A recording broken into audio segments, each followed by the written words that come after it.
আমরা high pressure বা উচ্চ রক্তচাপের যে ডেফিনেশন বলে থাকি সেখানে কিন্তু হচ্ছে উপরের মাত্রা যদি 140 বা তার ঊর্ধ্বে হয়, নিচের মাত্রা যদি 90 বা তার ঊর্ধ্বে হয়, সেক্ষেত্রে কিন্তু আমরা সেটাকে হাই প্রেশার হিসেবে গণ্য করি।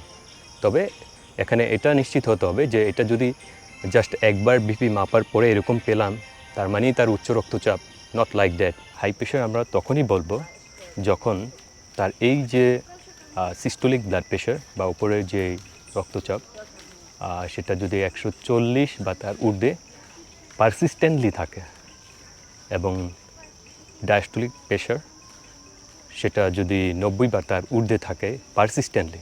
And persistently means what?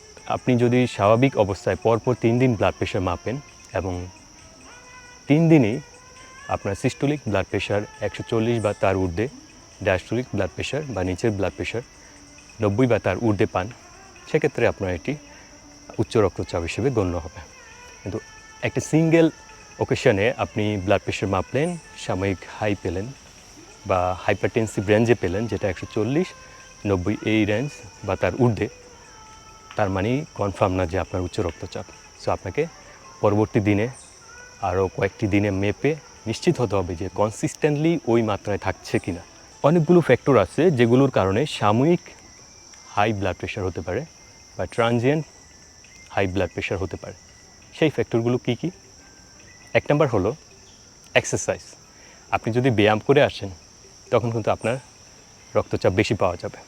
So কেউ ব্যায়াম করে আসছে বা কায়িক পরিশ্রম করে আসছে, আসার সাথে সাথে যদি আপনি ব্লাড প্রেশার মাপেন তাহলে বেশি পাবেন। এই বেশিটা কিন্তু পারসিস্টেন্টলি হাই ব্লাড প্রেশার না। সো আপনাকে এটা খেয়াল রাখতে হবে যে যখন ব্লাড প্রেশার মাপছেন তখন কি ইমিডিয়েট আপনি কায়িক পরিশ্রম করে আসছেন কিনা, ব্যায়াম করে আসছেন কিনা, সেগুলো খেয়াল রাখবেন। এরকম যদি থাকে 30 মিনিটস রেস্ট নেবেন। 1 নম্বর পয়েন্ট। 2 নম্বর হলো অ্যাংজাইটি।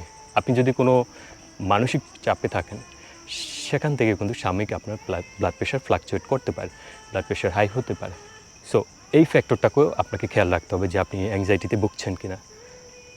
দেন যে ফ্যাক্টরটি হলো সেটা হলো ডিসকমফোর্ট। আপনি কোনো বিষয় নিয়ে যদি ডিসকমফোর্টে থাকেন, অস্বস্তিতে থাকেন, সেখান থেকে কিন্তু ব্লাড প্রেশার ট্রানজিয়েন্টলি রাইজ হতে পারে।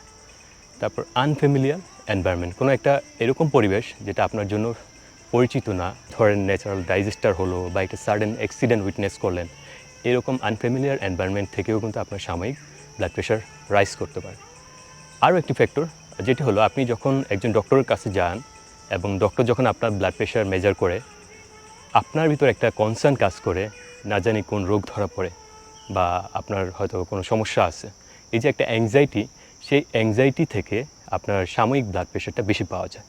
সো একজন ডক্টরের চেম্বারে বা ক্লিনিকে যখন ব্লাড প্রেশার মাপা হচ্ছে, দেখা গেলো যে ব্লাড প্রেশার বেশি পাওয়া যাচ্ছে, কিন্তু সেম পেশেন্ট তাকে যখন হোম এনভায়রনমেন্টে ব্লাড প্রেশার মাপা হচ্ছে, তার ব্লাড প্রেশার স্বাভাবিক পাওয়া যাচ্ছে।